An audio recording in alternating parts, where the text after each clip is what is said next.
Shah news में आपका इस्तकबाल है। ताज़ा तरीन खबरों के लिए देखते रहिए शाह न्यूज।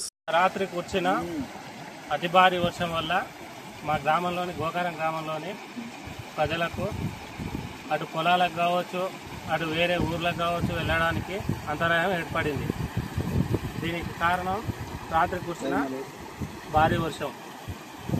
అందుకు వాగుపై బ్రిడ్జి ఉన్నప్పటికీ బ్రిడ్జి పై నుంచి వాగు అధికంగా ప్రవహించడం జరుగుతుంది। దీనికి కారణం ఏంటంటే వాగు ఇంత ముందుకు వెడల్పుండే, ఇప్పుడు ఇరువైపులా ఉన్న పొలాల వారు వాగుని కూడబోసి వాగుని వెడల్పు తగ్గించడం జరిగింది। అందుకు గాను వచ్చే నీరు అధిక ప్రవాహం ఏర్పడి ఈ బ్రిడ్జి పై నుంచి నీళ్లు ప్రవహించడం జరుగుతుంది। ఇప్పటి వరకు చెలకలలో ఉన్న పశువులకు కావచ్చు, మేతకు కావచ్చు, పాలు వినడానికి కావచ్చు, గ్రామస్తులు వెళ్ళడానికి చాలా అంతరాయం ఏర్పడింది।